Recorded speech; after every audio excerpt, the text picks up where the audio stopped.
Sudah. Libtighai mardatillah wa li husuli maqasidinal Fatihah. A'udzu billahi minasyaitonir rajim. Bismillahirrahmanirrahim. Alhamdulillahi rabbil alamin arrahmanir rahim maliki yaumiddin. Iyyaka na'budu wa iyyaka nasta'in. Ihdinas siratal mustaqim. Siratal ladzina an'amta 'alaihim ghairil maghdubi 'alaihim. Bismillahirrahmanirrahim. Al hadisus salisu, hadis kang kaping 3.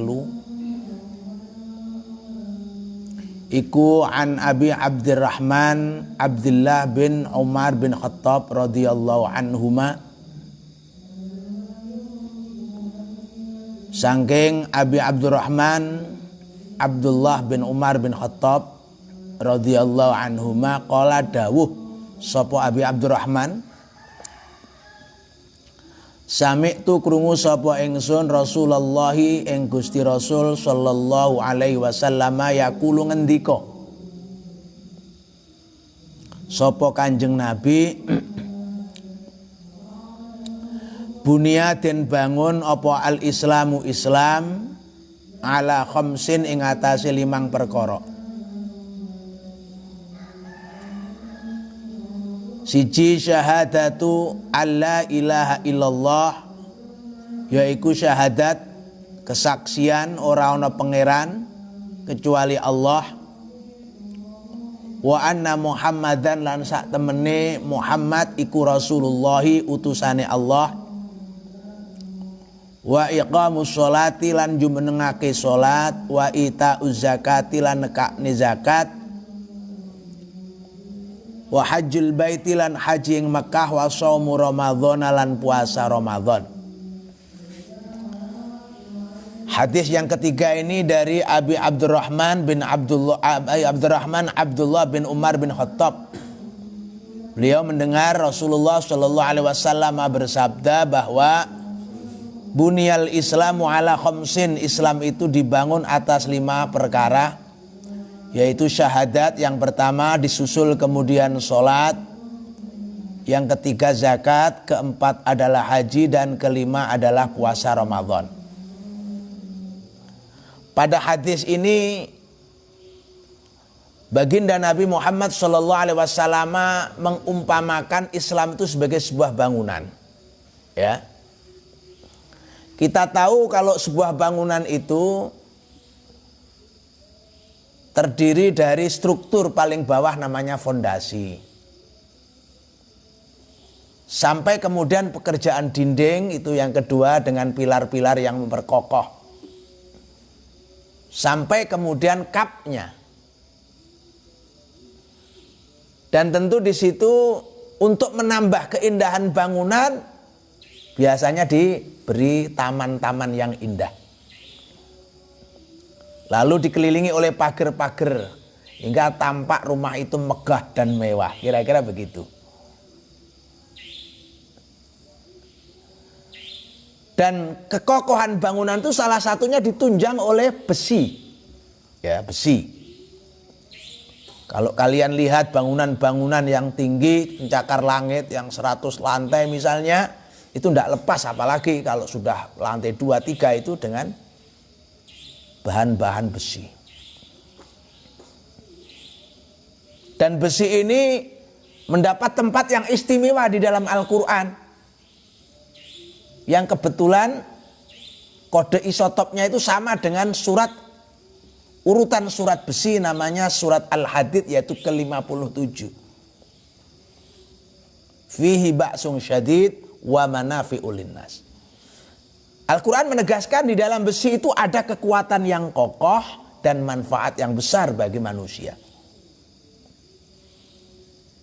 Artinya di sini kita untuk memperkokoh bangunan itu harus menyertakan besi. Nah, besi itu juga logam mulia, logam yang utama, yang itu seharusnya dalam ilmu metalurgi namanya juga dikuasai oleh umat Islam. Karena apa? Salah satu patokan bangsa itu maju Itu salah satunya dari konsumsi besi. Untuk masyarakat yang maju itu per jiwa itu 700 kilogram. Nah kita ini masih baru sekitar 20 sampai 30 kilogram. Jadi untuk bisa dikatakan maju, kita masih mengejar angka yang 700. Padahal kita masih angkanya 30. Nah, berarti kita kan belum maju. Sekarang coba tetanggamu kanan kiri yang bangunannya pakai besi, kan masih jarang. Apalagi kalau di kampung-kampung itu ya. Wis boto ditumpuk gitu, enek lindu rek ya ambruk kan gitu ya. Bahkan bangunan-bangunan jalan yang kokoh seperti tol apapun juga namanya sekarang juga pakai besi. Makanya di sini kamu jangan melewatkan ilmu-ilmu itu, karena itu juga merupakan satu perintah dari Al-Quran. Nah kita kembali ngomong bangunan. Bangunan itu digambarkan Islam itu sebagai sebuah bangunan yang terdiri dari 5 komponen, ya, yaitu syahadat, sholat, zakat, haji, dan puasa. Maka bangunan itu dalam satu bentuk hadis yang lain disebutkan yasuddu ba'dahu ba'dan. Antara satu komponen dengan komponen yang lain itu saling menguatkan. Jadi nggak bisa dipisah. Fondasi, dinding, kap, strukturnya semua itu saling mengait. Kalau kemudian misalnya ada satu saja yang roboh, bisa jadi yang lain terganggu. Di Jakarta itu ada gedung namanya Gedung Menara Saidah di Jalan Protokol, jalan tengah kota. Tingginya itu 28 lantai. Sekarang nggak kepake, itu kosong kayak gudang hantu. Kenapa? Karena bangunan itu miring. 28 lantai di pusat kota, bayangkan. Harganya bukan miliar, ratusan tua itu. Ya. Tapi karena konstruksinya miring, ya hanya miring sekian berapa, nggak kepake sekarang. Nah, begitupun dalam beragama. Salah satu dari 5 komponen itu agak miring, ya kita bisa miring kan gitu ya. Makanya harus saling berkait, saling berkait. Nah di situ dimulai dari syahadat. Misalkan bangunan fondasinya itu syahadat. Fondasinya itu syahadat. Kalau syahadatnya lemah, ya semuanya akan lemah. Contoh beginilah. Kalau kita ngelihat pohon, syahadat itu adalah akar. Ya, kalau akarnya kepakan oleh hama misalnya, ya pohon itu akan mudah tumbang. Maka diperkuat syahadat. Memperkuat syahadat itu bagaimana? Nah ini ketemu. Kenapa kita sholat kok males, baca Quran kok males, puasa Ramadan bahkan juga males. Artinya kita untuk komponen-komponen yang lain kok males, karena syahadat kita lemah.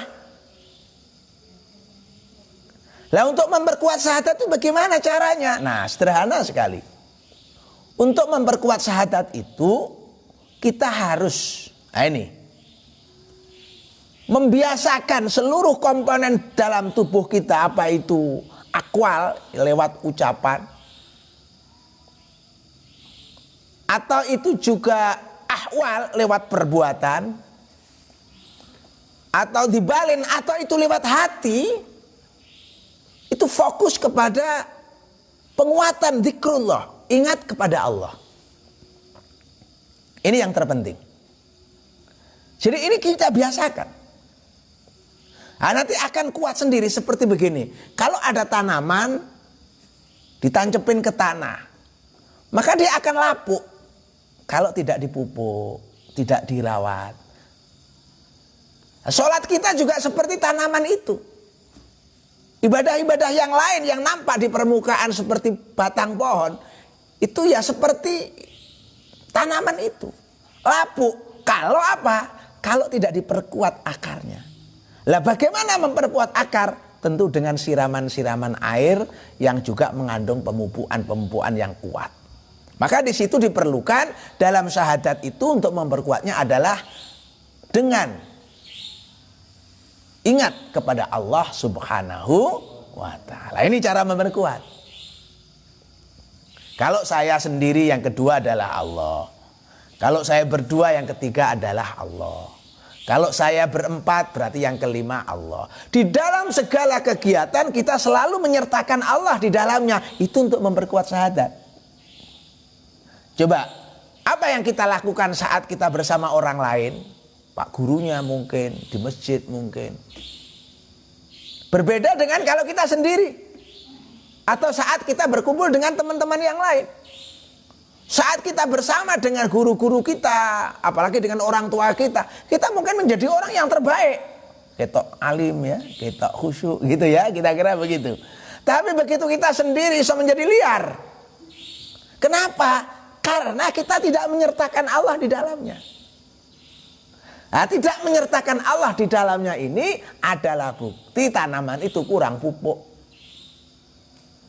Akhirnya apa? Batang pohonnya mudah lapuk. Nah itu. Yang kedua sholat. Nah, kita ambil hikmah di balik sholat itu. Bahwa kalau syahadat itu adalah akar itu adalah titik idealnya. Titik idealisme kita harus punya idealisme. Ya, idealisme itu seperti ini. Jadi syahadat itu titik idealismenya. Ketika Bilal itu seperti waktu dia belum dimerdekakan, dia disiksa bersama dengan sahabat-sahabat yang lain ketika itu yang masih pertama dan bermula masuk Islam. Maka dia punya idealisme, ditawari apapun oleh bosnya untuk tetap menyembah berhala, sekalipun dia dimerdekakan dia tidak mau, dia menolak. Maka itu namanya idealisme. Baginda Nabi pernah pula ditawari, sudahlah Muhammad kamu berhenti dakwah. Sudah nggak usah dakwah sudah selesai. Kamu minta apa? Minta raja tak angkat jadi raja. Minta harta tak kasih harta sesuai dengan permintaanmu. Apa jawab Nabi? Andaikan matahari itu di tangan kanan, ya kan, rembulan di tangan kiri diberikan, saya tidak akan pernah berhenti dari dakwah. Maka ini namanya idealisme. Sekalipun saya diganggu, dirayu dengan apapun namanya, ya idealisme kokoh, dia nggak terpengaruh. Nah, itulah syahadat. Nah yang kedua sholat. Naik lagi komponennya. Bangunan itu apa sholat? Sholat itu disiplin. Sholat itu sebenarnya pesan terkirim salah satunya supaya kita punya disiplin, menghargai waktu. Jadi orang yang sebenarnya tidak menghargai waktu itu sebenarnya nilai-nilai sholatnya rapuh. Jadi sholat itu disiplin di dalamnya. Makanya tidak boleh sholat itu, wah ini biar ringkes, duhur asar 5 waktu itu saya jadikan 1. Oh ya, jam 7 nanti saya mau bangun, nanti saya ropel subuh, duhur, asar, maghrib, isya, begitu ya. Tidak bisa. Dia harus dilakukan kitaban mauquta pada waktu yang sudah ditentukan. Dipercepat tidak boleh, misalkan karena ada kesibukan nanti jam 10 kita sholat duhur, tidak boleh itu. Karena kitaban mauquta, artinya ada nilai-nilai disiplin. Anehnya umat Islam yang punya ajaran disiplin lewat media sholat justru kalah disiplin di dalam penghargaan waktunya dibanding orang-orang yang non muslim. Kadang-kadang orang-orang non muslim kadang-kadang waduh, dia disiplin lebih kuat, menghargai waktunya lebih kuat. Kalau kita kan terkenal jam karet ya, jam karet, ngolor. Nah kemudian dilanjutkan wa ita'uz zakah, syahadatu alla ilaha illallah wa ita'uz zakah, menunaikan zakat. Zakat itu kan memberi, ya, memberi. Maka orang tuh kalau ingin menjadi pemberi dia harus punya, harus memiliki apa yang diberikan. Maka untuk mendapatkan sesuatu yang ia bisa memberikannya kepada orang lain tentu harus kerja. Maka pesan terkirim daripada zakat tentu apa? Orang harus bekerja keras, bekerja cerdas. Teko ngendi awakmu ape ngekeki wong lek ra duwe sing dikai? Misalkan nawaitu an ukhrijaz zakat bil ababi. Wah, niat ingsun ngetokake zakat kelawan abab, kan begitu. Ya enggak dapat apa-apa. Ya tentu dengan cara apa kamu punya material zakat, punya modal untuk zakat? Tentu dengan kerja keras. Awakmu ngekeki wong duit, lek gak duwe duit apa? Nah, dari mana duit? Enggak dari langit. Tentu duit dari kerja. Maka kerja ini penting. Kerja itu ibadah. Artinya kalau syahadat adalah idealisme, itu makna di dalamnya. Kita harus punya idealisme. Maka sholat adalah disiplin dan zakat adalah kerja, usaha. Ya. Nah, kemudian haji. Nah, ini tadi. Haji ini perjalanan yang mengharuskan kita keluar dari rumah untuk menuju ke Baitullah di Makkah Al-Mukarramah dengan rangkaian ibadahnya di sana. Nah, berarti kalau tadi zakat itu memberi, kalau haji itu sudah naik sosialnya, kelas sosialnya apa? Lah iso wong Islami kudu sugih. Lek gak sugih kan gak iso haji itu, Le. Maknanya seperti itu. Artinya status sosial umat Islam itu harus lebih tinggi. Karena apa? Karena dia dituntut manis tato'a ilahi sabila. Kalau mampu dia harus haji, berarti levelnya naik lagi. Kalau zakat barangkali pendapatan per kapitanya cukup 1 juta per bulan misalnya. Tapi kalau haji bisa jadi pendapatan per kapitanya harus 5 juta per bulan, misalnya begitu. Nah, dengan demikian kaya itu menjadi perintah. Nah, sekarang itu orang menjadi kaya itu mudah kok. Enggak kayak dulu. Menjadi kaya itu mudah. Tempat saya itu hanya kipas-kipas tuh penghargaan kaya sekarang. Bakul sate. Ya. Jadi artinya apa? Ini perintah. Haji ini naik sosialnya. Nah, yang terakhir shaum Ramadan, puasa di bulan Ramadan. Puasa ini apa? Sering saya katakan adalah pengendalian rasa. Ini yang terpenting, pengendalian nafsu. Jadi kita dengan puasa itu dididik bagaimana untuk mengendalikan rasa itu. Maka itulah yang disebut komponen bangunan, namanya bunyal Islam. Islam itu laksana sebuah bangunan yang komponennya terdiri dari syahadat sebagai sebuah idealisme, sholat sebagai disiplin, zakat sebagai usaha, dan haji sebagai status sosial yang cukup, sugih, ya, sugih.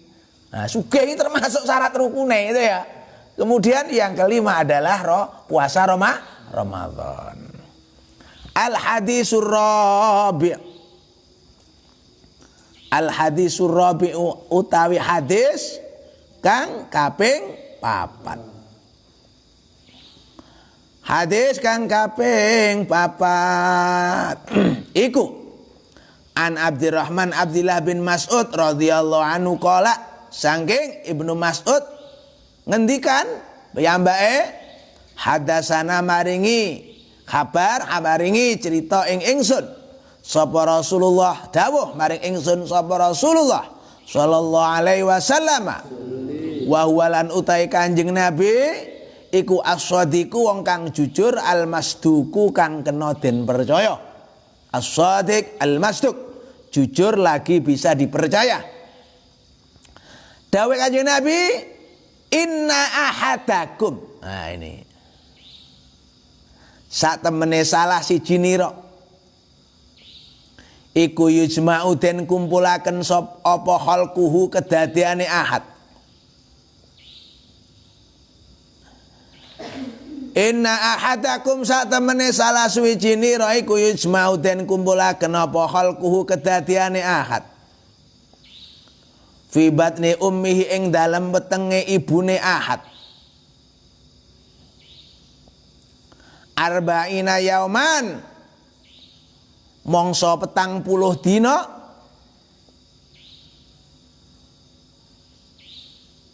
nutfatan halih dadi sperma yang dibuahi, sperma. Sumaya kunu mongko nuli ana sapa ahad alakotan berkembang dadi getih kempel.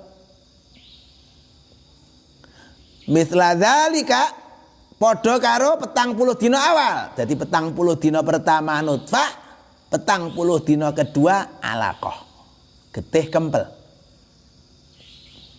Sumaya kunu mongko nuli ana sapa ahad mudghatan kalih rupa daging kempel. Mithla dzalika padha karo arba'ina yauman. 40 dina pertama nutfah, 40 dina kedua alaqah, 40 dina kaping 3 mudghah. Lah lek wis 120 dina 40 ping 3 kan? Mongko nuli den utus sumayur salu. Ilahi maring ahad. Sapa al malaku malaikat. Fayang fuhu mongko niupake, mongko nyebul sapa malak fihi ing dalem ahad. Arruha ing roh. Summa yursalu mongko nuli den utus ilahi maring ahad sapa al malaku malaikat fayang fuhu mongko niup nyebul fihi ing dalem ahad arruha ing roh. Wa yu'marulan den perintah sapa malak bi arba'i kalimatin kelawan nguwahi keputusan, papat keputusan. Papat kalimat, papat putusan. Apa kuwi papat putusan? Siji bikat birizkihi kelawan nyatet rizkine ahad.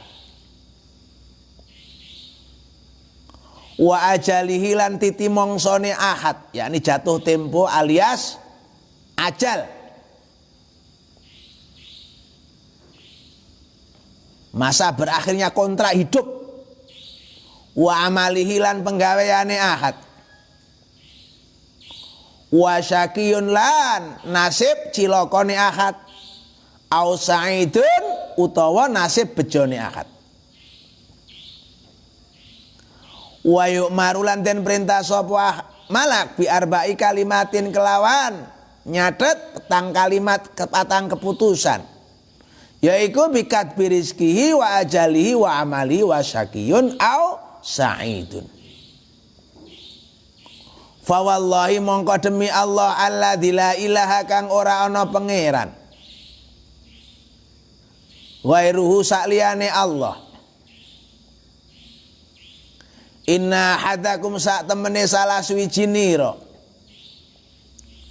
iku layak malu yektine nglakoni sapa ahad bi amali ahlil jannati kelawan penggaweane ahli swarga. Hatta mayakunu saengga ora ana bainahulan antarane ahad wa bainahalan antarane surga jannah apa ila dhiraun kecuali sahasta. Ning fayasbiku mong kondisi alaihi ngatasi ahad. Apa alkitabu catetan, apa alkitabu putusan. Fayak malu mongko nuli nglakoni sapa ahad. Bi amali ahlin nari kelawan penggawane ahli neraka. Fayat khuluha mongko mlebu sapa ahad ing annar. Wa inna hadakum lan satamene salah suwijine ra iku layak malu yektine nglakoni sapa ahad. Bi amali ahli nari kelawan penggawane ahli neraka. Hatta mayakuna samahta mayakunu saengga ora ana bainahu antarane ahad. Wa bainahalan antarane neraka annar apa illa dhiraun kecuali sahasta. Fayamal fayasbiku mong kondisi alai ngatasi ahad. Apa alkitabu catetan tegese putusan.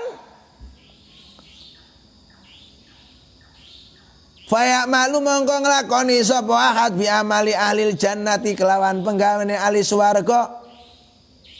Fayat khuluha mongko mlebu sapa ahad ing jannah rawahul Bukhari wa Muslim. Ini hadis yang keempat tentang kalau orang Jawa bilang ojo dumeh ya. Kalian sering mendengar istilah ojo dumeh. Nah, ini ada dalam hadis ini. Jadi ojo dumeh itu bukan berarti wah itu ajaran Jawa, bukan, ini ada dalam hadis ini. Pertama, hadis ini menjelaskan secara saintifik tentang pertumbuhan manusia ketika masih janin. Yang kedua, hadis ini menjelaskan tentang organ roh. Ya, roh, organ roh. Jadi kalau organ tubuh ada tangan, ada kaki ya. Di sini ada organ roh. Roh itu ada organnya. Nah, yang ketiga dijelaskan di sini tentang material roh. Ya, material roh. Supaya enggak melompat. Jadi yang pertama hadis ini menjelaskan tentang scientific. Ya, dari tinjauan sains tentang pertumbuhan janin.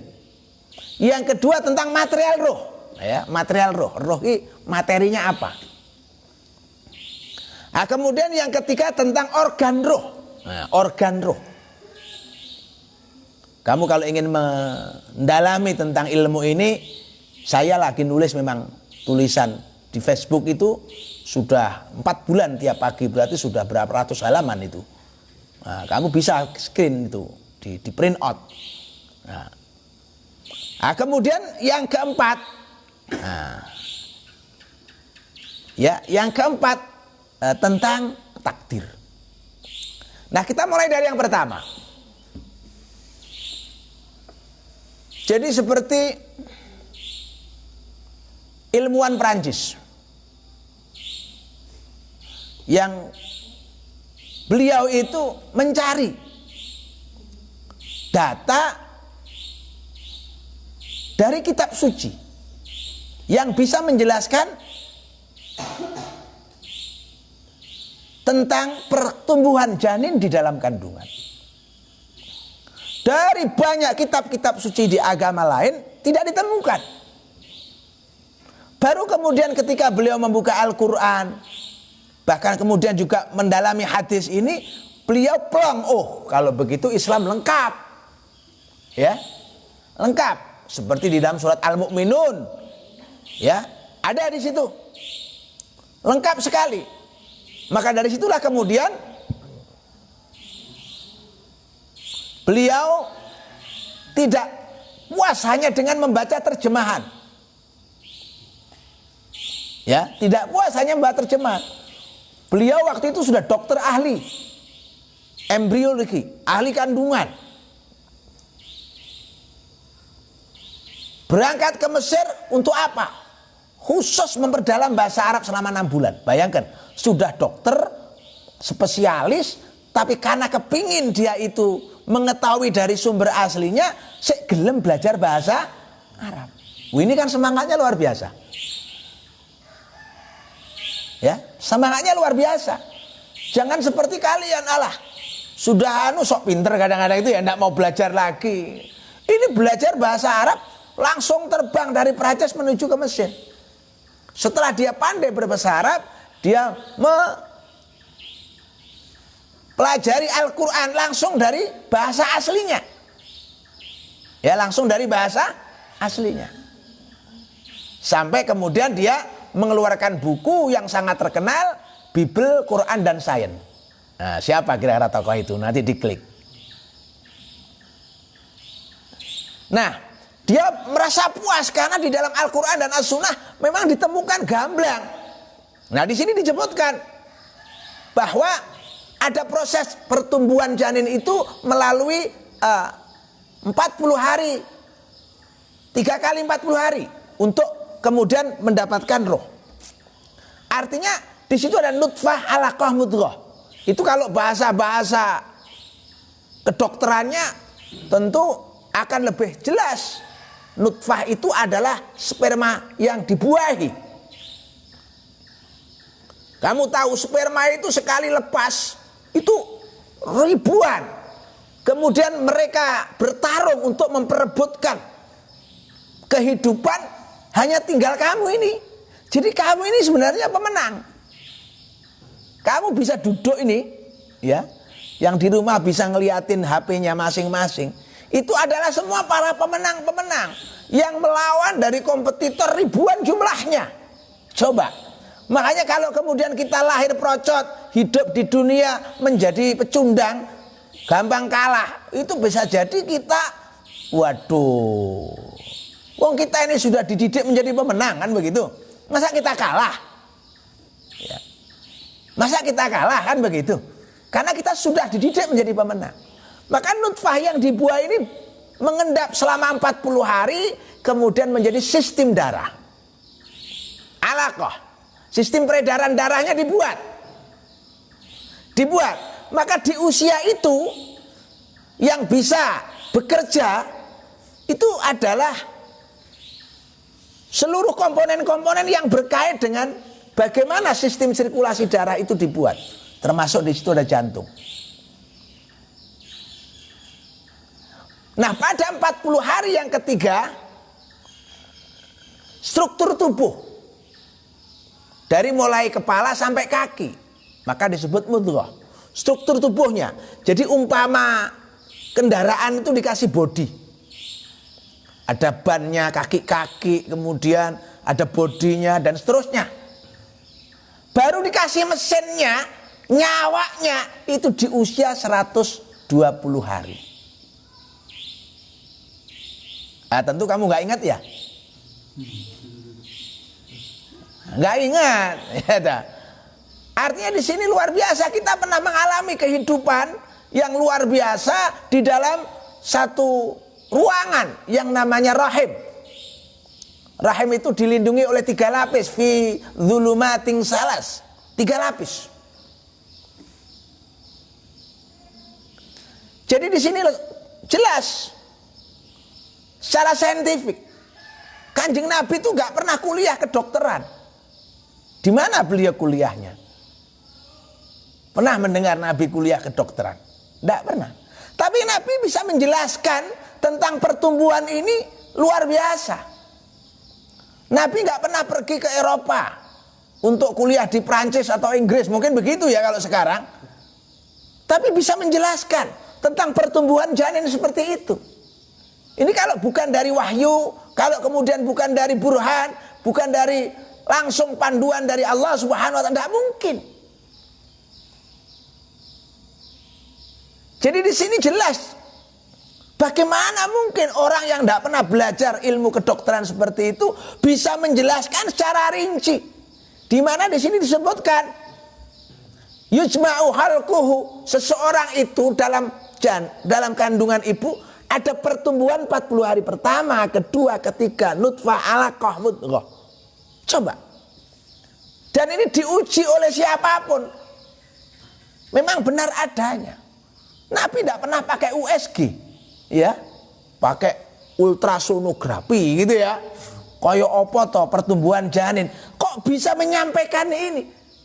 Kalau bukan semata-mata atas daripada ilmu Allah Subhanahu wa taala. Inilah. Dan ini bisa kita kaji. Makanya besok kalau kamu mau masuk dari sini keluar kepingin ke jurusan embriologi, itu akan berlaku pada semua jenis, cuma mungkin prosesnya tidak sama. Nah, kemudian tsumma yursalu ilahil malak. Secara saintifik tadi sudah ketemu. Nutfah, alaqah, mudghah.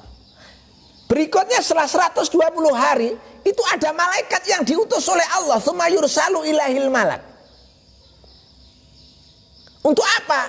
Fayanfa'u firruh, meniupkan ke dalam janin itu. Nah, kepada jadi kita itu dulu dikasih mesin, ya, dikasih nyawa. Itu usia berapa? 120 hari. Mulai iso ambekan dulu. Mulai ada tanda-tanda kehidupan.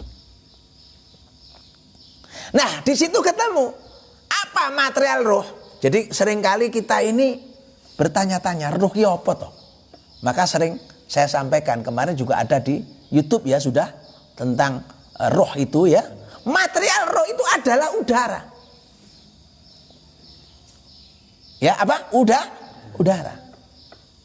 Loh kok dikatakan material roh itu adalah udara, kenapa? Dikarenakan proses memasukkan roh ke dalam tubuh janin itu melalui proses tiupan, sebul ya. Kamu kalau ada balon, kemudian kamu tiup, apa yang ada di dalam ruang balon itu? Adalah udara. Nah, itu dibuka YouTube-nya itu ya, kemarin saya jelaskan itu. Jadi material itu adalah udara, maka Ketika orang tidak punya udara, dia mati. Kepengen tahu contohnya? Tutup hidungmu pakai lakban, isolasi itu. Ya. Isolasi itu kan ditutup semuanya ya. Tutupan pakai lakban itu. Mati kamu. Kenapa? Nggak dapat udara. Dan udara itu air. Nah, kita ketemu. Udara itu air. Air itu ada dua. Ada air yang partikelnya itu longgar. Maka itu disebut udara. Ada air yang partikelnya padat. Maka itu disebut air murni. Wa ja'alna minal ma'i kulla syai'in hayyin. Yang hidup ini bahan baku utamanya adalah air. Nah, air yang longgar ini ya udara ini. Ini mengandung air, tapi longgar partikelnya. Hingga kalau kemudian udara yang kita hirup, yang kita sedot tiap hari ini, oksigennya lemah, kemudian penuh polusi karena industrialisasi, bisa jadi ini adalah awal mula tata kehidupan di muka bumi ini berubah. Yang namanya perubahan iklim.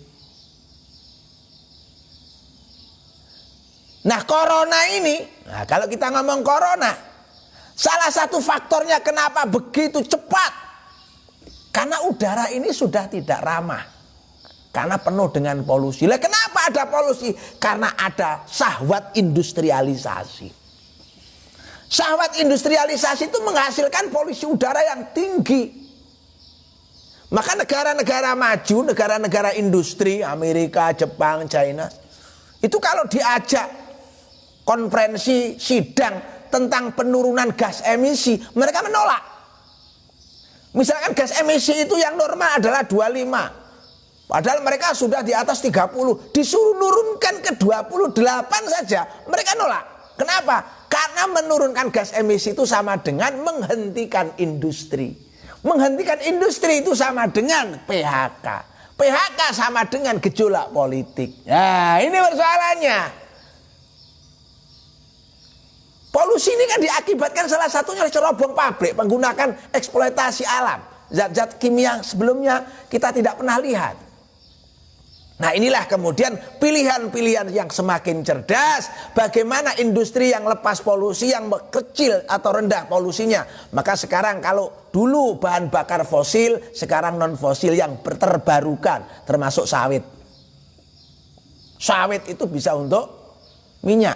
Sekarang sudah dicampur untuk pembuatan bahan bakar dari sawit yang terbarukan. Terus apa saja industri yang terbarukan dibuat sedemikian rupa. Makanya kamu kalau ke Banyuwangi itu salah satu bandara yang menghargai lingkungan adalah Banyuwangi, kan nggak ada AC-nya. Hanya beberapa di titik tertentu ada AC. Karena apa? Menggunakan sirkulasi udara bebas. Maaf, mudah-mudahan tidak terjadi. Bahwa negara-negara yang kelimpungan dengan corona itu salah satunya adalah negara-negara besar yang industrinya maju. Kenapa industrinya maju? Karena mereka gas buangnya tinggi. Masyarakatnya kemudian banyak yang menghirup racun yang tidak sengaja. Maka disitulah kemudian kita tahu material daripada roh adalah udara. Karena bahasanya adalah wa nafakhtu fi min ruhi, itu kalau Al-Quran. Saya tiupkan ke dalamnya. Maka ayo kita jaga di lingkungan. Tanam tanaman. Kalau perlu sekarang kan mau musim apa ini, musim sulit. Kamu harus punya kemampuan untuk menanam tanaman pangan mandiri. Wis nanduro kangkung, nanduro singkong, nanduro apa sing kena dipangan kok ben wedhuse ra komanan ya ben. Artinya apa? Di sini kita melihat suhu udara ini harus kita bersihkan, ya polusinya harus kita bersihkan sampah-sampahnya. Karena sampah udara ini akan menimbulkan apa yang kita sebut dengan radikal bebas. Radikal kadek bebas. Kamu kalau ngomong-ngomong tentang radikal itu kan ingat tentang kelompok radikal gitu ya. Kita ini punya musuh namanya radikal bebas. Apa itu yang? Ya ini polusi, ini radikal bebas. Kalau radikal bebas di udara bebas masuk ke dalam tubuh kita, ini juga akan menimbulkan apa yang kita sebut dengan tumor jinak, tumor ganas yang namanya kanker. Kanker itu kan akibat dari radikal bebas. Radikal bebas artinya kena diatur. Ya. Nggak kena diatur. Maka materialnya ketemu apa? Udara. Nah yang ketiga, setelah saintifik, secara sains orang mengetahui tentang pertumbuhan janin 40 hari pertama, kedua, ketiga, lalu material rohnya berupa udara. Nah yang keempat ada organ roh. Organ, ya, organ itu komponen. Roh itu ada komponennya. Roh itu komponennya ada 4. Di situ disebut bikat birizkihi, wa ajalihi, wa amalihi, wa syakiyun au sa'idun. Ya coba lihat. Yang pertama adalah rizki. Rizki ini adalah organ roh. Orang kalau nggak punya rizki, rohnya kan sudah separuh mati. Hah? Iya. Ya ini organ dia. Sama dengan begini loh, ada orang disebut berkebutuhan khusus. Karena apa? Nggak punya tangan, nggak punya kaki. Berarti kan dia separuh kegiatan hidupnya hilang. Beda dengan orang yang masih lengkap seperti kalian ini. Nah, sama dengan roh. Roh ini ada organ. Organnya apa? Yang pertama rizki. Rizki ini adalah organ roh. Orang yang nggak punya rizki, rizkinya seret. Ya berarti rohnya mulai kempis. Ya. Sekarang coba lihat. Katanya PHK banyak. Berarti rizkinya berkurang. Nah, karena berkurang, mereka kempis. Malah kemarin ada yang subhanallah, innalillahi wa inna ilaihi raji'un, meninggal. Ya kan? Karena lapar. Bukan karena corona. Jadi corona itu menimbulkan efek yang luar biasa, yaitu diurut yang kedua setelah corona apa? Kelaparan. Nah kelaparan itu salah satunya kekurangan asupan rizki. Orang yang rizkinya semakin sempit, nyawanya kempis. Makanya kamu harus pinter mengolah rizki apa? Nah, ini kamu harus tahu. Seluruh apa yang kita miliki itu punya potensi rizki. Ya, bisa dipakai untuk sumber rizki. Maka kemudian disebut bikat birizki. Rizki kita ini sudah dicatat. Tapi kita nggak tahu. Ada yang rizkinya dari mulut penyanyi. Ya dah? Ada rizkinya dari tangan tukang badminton. Copet. Ya kan? Ada rizkinya dari kaki pemain bola misalnya. Ada yang rizkinya dari rambut, ya dah? Rambutnya dawa kayak Anggun Casmi kayak langsung dadi iklan sampo. Ya dah? Lek gundul ya raiso, misalnya Gus Umar gitu ya, kamu tahu Gus Umar. Gundul sedikit untung masih ada rambut. Ya raiso. Jadi model sampo kan nggak bisa itu ya. Jadi di situ. Yang kedua wa ajali. Nah, ajali itu jatuh tempo. Kita ini sudah distempel umur piro. Ada yang 20, ada yang masih bayi, ada yang 70. Tapi kita pakai rata-rata, kita 60 lah. Nah artinya apa? Artinya kita ini sudah organnya di situ. Makanya ada masa-masa yang kemarin saya sebut itu namanya pertumbuhan manusia itu ada siklus 7 tahunan. Nah, siklus 7 tahunan. Siklus 7 tahun pertama itu hiburan manusia itu. Siklus 7 tahun kedua orang disebut murid, yaitu 7 tahun sampai 14 tahun. Karena murid manusia itu ketika itu diperintah oleh orang tuanya, oleh orang seniornya. Untuk apa? Supaya dia mendapatkan ilmu. 7 tahun ketiga, 14 sampai 21 itu adalah teman. Ya dia teman. Baru 7 tahun keempat, manusia itu sudah menjadi tetangganya orang tua. Karena nggak bisa hidup satu rumah dengan orang tua, kerasan, risih kan begitu ya. Dia akan merantau kemana, keluar gitu ya. Kalau manusia memang terlalu lama ya untuk pisah dengan orang tuanya. PT orang dina wis pisah orang tuane. Wae dhewe kalah mbek PT itu ya. Ya bak kamu kadang-kadang usia 18 tahun masih cengeng gitu ya. Sing njaluki wong tua ini masih cengeng. Di Amerika itu sudah lepas.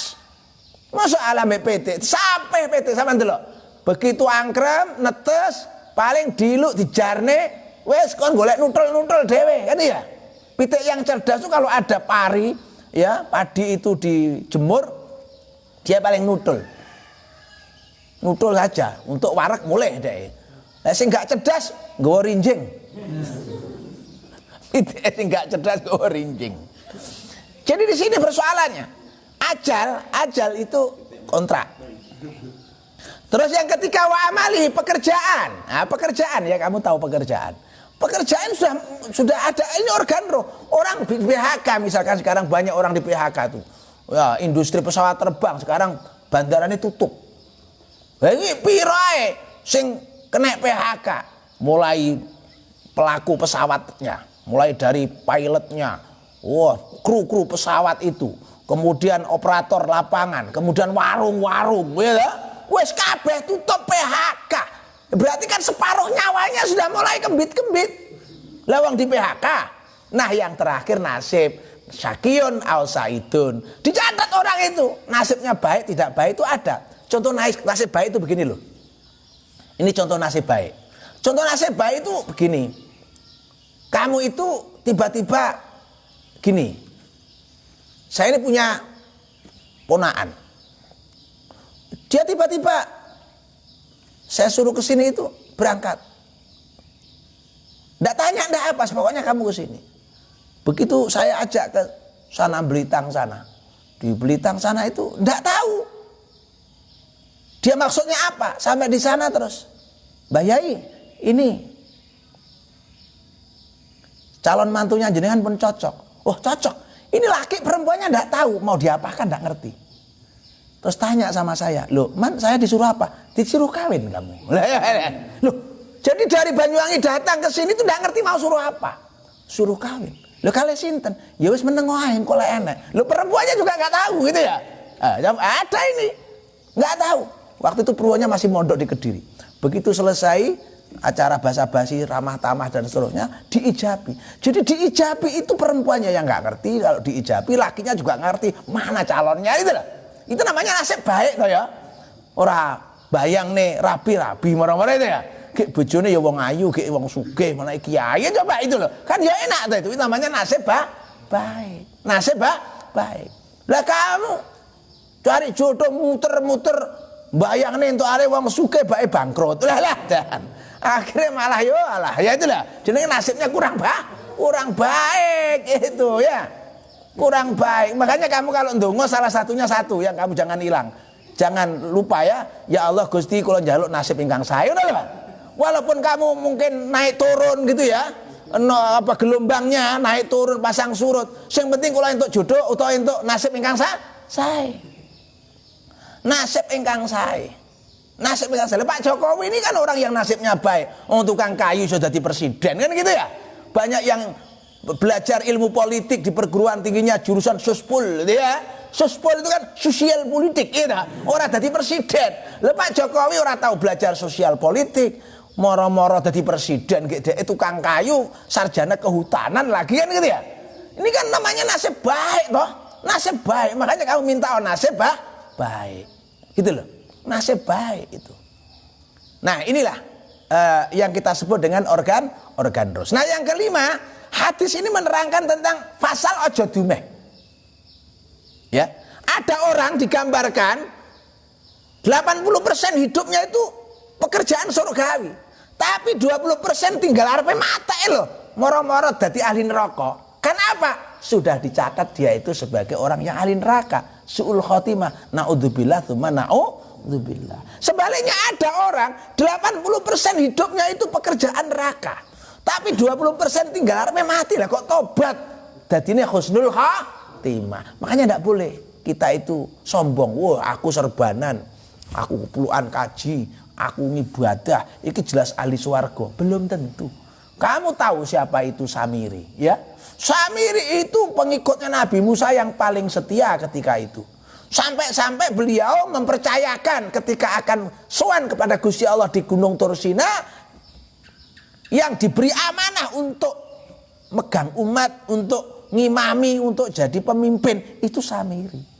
Tapi begitu lepas Nabi Musa ke Tursina, Samiri ternyata berubah akidah. Malah umatnya kokon ngumpul nih, apa itu emas-emas dijadikan patung sapi, patungnya iso ngomong, walah umatnya podo berubah akidah. Berarti dia berkhianat kepada siapa? Nabi Musa alaihis salam. Ini namanya ojo dumeh, ojo koyok Samiri kuwi, gitu loh. Ojo koyok Samiri. Samiri itu siapa orang nggak tahu. Dia waduh pengikut setia ketika itu. Nah karena fayasbiku alaihil kitab, karena sudah ada catatan, ya sudah seperti itu. Nah mudah-mudahan kita dijauhkan ya dari takdir-takdir yang jelek. Ya, kita dipertemukan dengan takdir-takdir yang baik. Termasuk kalau Ramadan ini kita mudah-mudahan dipertemukan dengan takdir yang baik. Selesai Ramadan semuanya kembali normal. Allah memberikan kebaikan-kebaikan kepada kita, keluarga kita. Terima kasih. Wal afu minkum. Wassalamualaikum warahmatullahi wabarakatuh.